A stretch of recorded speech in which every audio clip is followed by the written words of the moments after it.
Jesús tomó a Pedro, Santiago y Juan y los llevó a ellos solos a un monte elevado.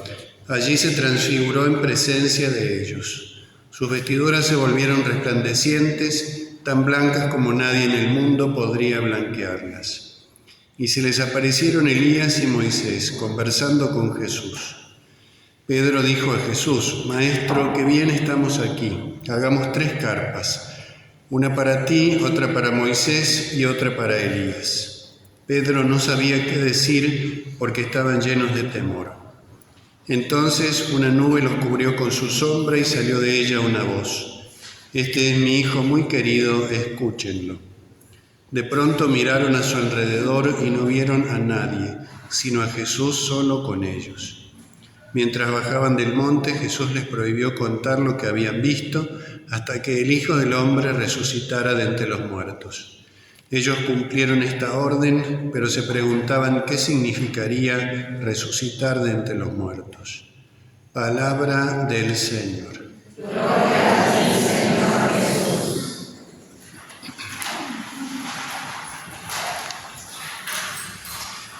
En este segundo domingo del tiempo de Cuaresma, el Evangelio nos narra el episodio de la transfiguración del Señor. Este acontecimiento que es en cierta manera un punto de convergencia de la historia.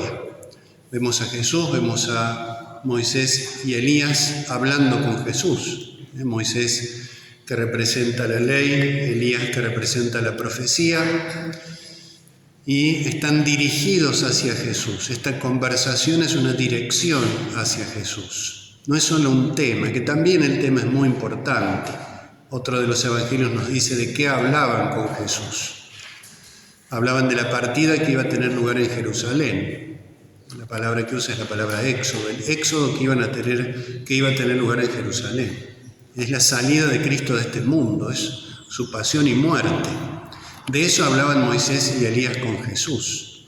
Y por lo tanto esa salida de Cristo de este mundo, esa vuelta de Cristo al Padre, ilumina el sentido del antiguo éxodo, por eso la misma palabra. En el éxodo antiguo, Israel sale de la esclavitud en Egipto, la primera Pascua, el primer paso, ese acto de liberación que Dios ejerce sobre su pueblo, y empieza el camino de retorno a la Tierra Santa.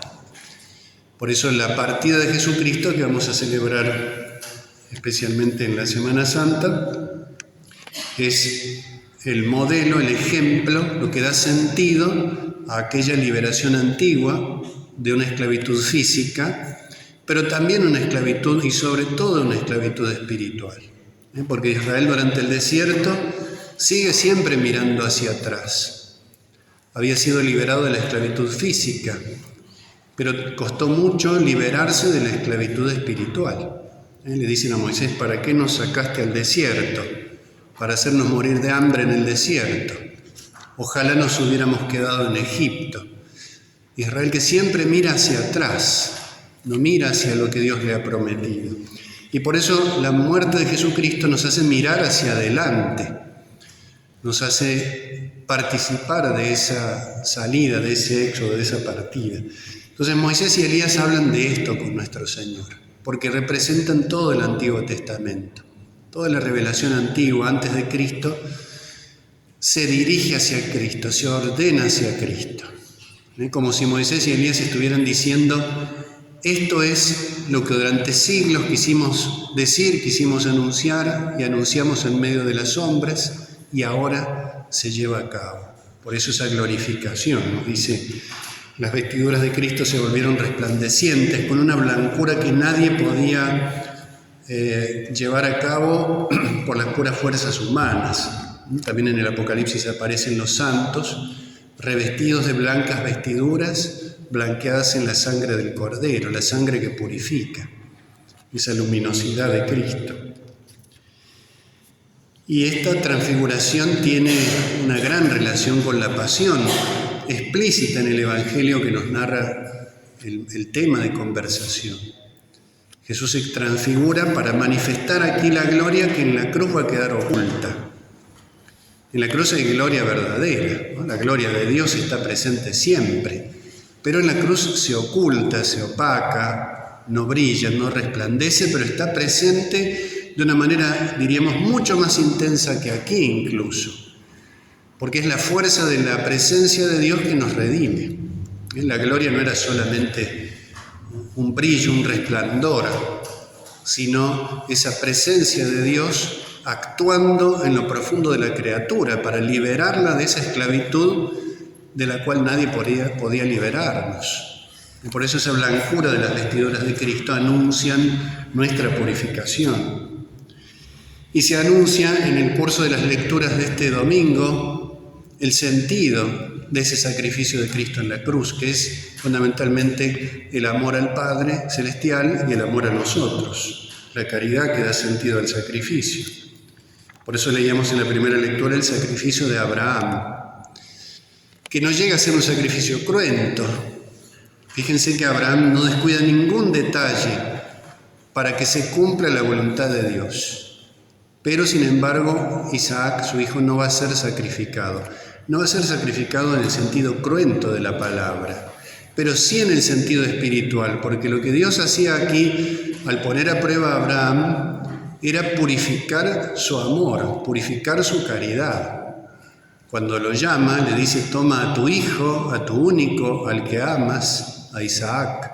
Insiste la palabra de Dios en mostrar el vínculo de Abraham con su hijo. Pero también está el signo de Isaac, su hijo. Se entiende, aunque no hay un dato explícito, que Isaac no era un niño pequeño en ese momento, era alguien que podía defenderse. Y sin embargo se deja atar por Abraham, se deja sacrificar, aunque Dios no lo va a permitir en ese momento de manera sangrienta, de manera cruenta. Pero se ofrece voluntariamente al sacrificio. Por eso Isaac es una figura de Cristo, que se ofrece también al sacrificio, donde lo cruento del sacrificio de Cristo, lo doliente, lo doloroso, lo sangrante, es expresión de lo fundamental, que es el amor, que es la caridad. También en la segunda lectura se hacía referencia a lo mismo.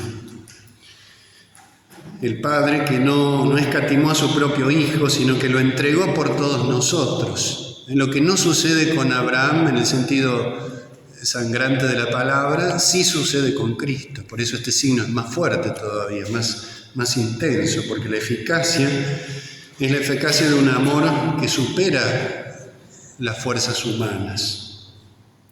En la transfiguración aparecen entonces todo el Antiguo Testamento hablando del amor de Cristo que se va a manifestar en su cruz, en esa gloria real pero oculta.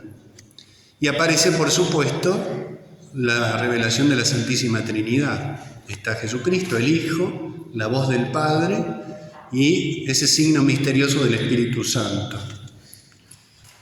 También en el bautismo del Señor aparecen los mismos signos.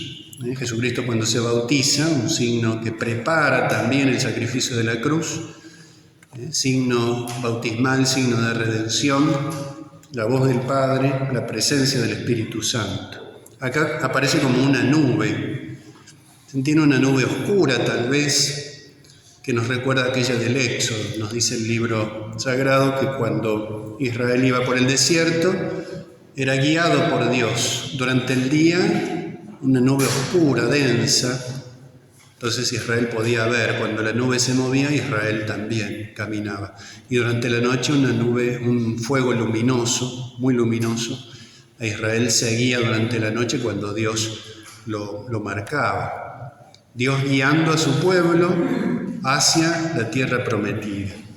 Por eso este signo de la nube es muy importante en toda la Biblia. Aparece de una manera muy fuerte también en la Anunciación, cuando el ángel le dice a María Santísima: el Espíritu Santo te cubrirá con su sombra. Espíritu de santificación, espíritu que nos introduce en el misterio de Dios. Por eso el bautismo, hoy vamos a realizar un bautismo también. El bautismo es el nombre de la Trinidad, el Padre, el Hijo y el Espíritu Santo. Nos sumerge en la Trinidad, nos introduce en la vida divina. Es lo que le pasa aquí a los apóstoles.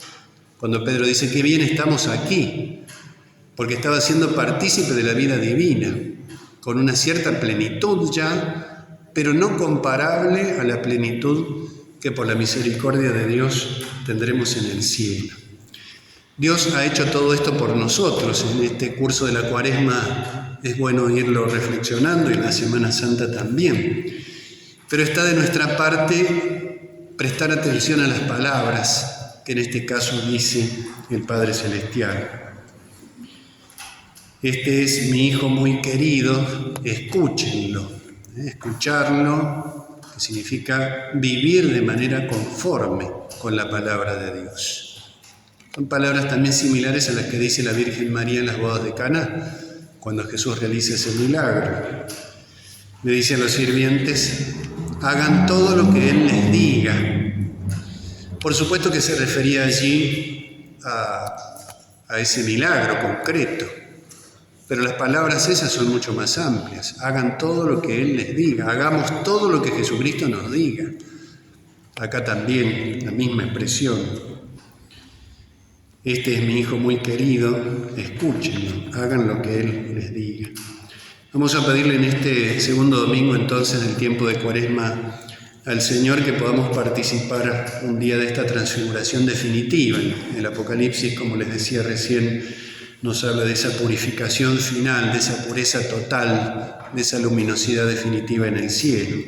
Que la sangre de Cristo entonces purifique lo profundo de nuestras almas, fortalezca nuestro espíritu, abra los oídos de nuestro corazón para escuchar su palabra, para recibirla en nuestras almas y para vivir siempre en este camino, en esta peregrinación por el desierto hacia la Jerusalén del cielo. Pidamos humildemente esa gracia. Que así sea.